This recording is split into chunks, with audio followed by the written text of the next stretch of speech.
Hello everyone, this is Manisha. How are you? जैसा कि आप जानते हैं कि हम अपने लोक देवता की सीरीज़ पूरी कर रहे हैं। आज हम अपने टॉपिक को आगे बढ़ाते हुए अपने अगले लोक देवता के बारे में पढ़ेंगे, जिनका नाम है हड़बू जी। तो चलिए शुरू करते हैं। हड़बू जी का जन्म भुंडेल नामक स्थान पर हुआ था। यह भुंडेल कहाँ पड़ता है? नागौर के खिंवसर में। इनके पिताजी का नाम मेहराज सांखला था। क्या था इनके पिताजी का नाम? मेहराज सांखला। इनकी माताजी का नाम था सौभाग्य दे और इनके गुरु थे, इनके गुरु का नाम था बालीनाथ। इनके गुरु का नाम क्या था? बालीनाथ। इनका वाहन था, जैसे कि पिछले जितने भी हमने जो लोक देवता पढ़े हैं उनके पास घोड़ा था, उनका अलग अलग जो वाहन था घोड़ा था, लेकिन इनका वाहन था बैलगाड़ी। इस बैलगाड़ी को छकड़ा गाड़ी भी कहा जाता है। क्लियर? हड़बू जी रामदेव जी के मौसेरे भाई थे। किनके मौसेरे भाई थे ये? रामदेव जी के मौसेरे भाई थे, इनके मौसी के लड़के थे। हड़बू जी ज्योतिष शास्त्री व शगु शास्त्री थे। इन्होंने राव जोधा को राज्य प्राप्ति का आशीर्वाद दिया था। किनको आशीर्वाद दिया था? राव जोधा को राज्य प्राप्ति का। और उस आशीर्वाद के साथ इन्होंने अपनी कटार भेंट स्वरूप दी थी।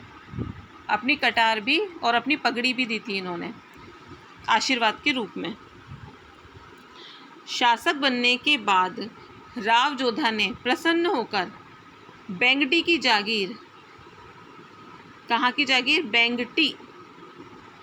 बेंगटी कहाँ पड़ता है? फलौदी में। बेंगटी की जागीर इनको उपहार स्वरूप दी और चापू गांव भी पड़ता है फलौदी में। कहाँ पड़ता है? फलौदी में। चापू गांव में 52,000 बीघा ज़मीन दी थी। इस 52,000 बीघा ज़मीन को बावनी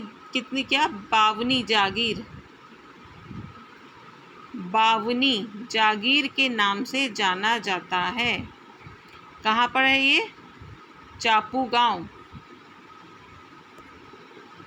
हड़बू जी ने बेंगटी को अपनी कर्म स्थली बनाया। कहाँ बनाया बेंगटी को? अपनी कर्म स्थली, जहाँ पर यह पंगु गायों के लिए चारा लेकर आते थे। पंगु जो कि चलने फिरने में लाचार हुआ करती थी, उनके लिए चारा लेकर आते थे और वहीं उनकी सेवा किया करते थे। इसलिए हड़बू जी को गौ सेवक देवता कहा जाता है। किनको कहा जाता है गौ सेवक देवता? हड़बू जी को। इनका मंदिर बेंगटी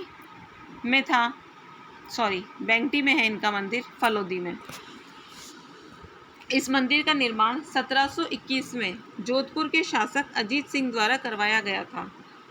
प्रतिवर्ष भाद्र शुक्ल षष्ठी को यहाँ पर मेला लगा करता है। हड़बू जी ने जीवित समाधि ली थी, जो कि बेंगटी में ली थी। कहाँ ली थी? बेंगटी में ही जीवित समाधि भी ली थी।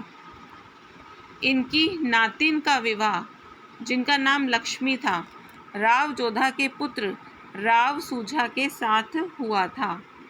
राव सूझा।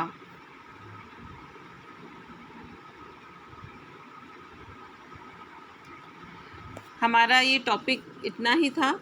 हड़बू जी ये ख़त्म होता है। अब हम नेक्स्ट टॉपिक में जल्दी ही आएंगे। Thank you.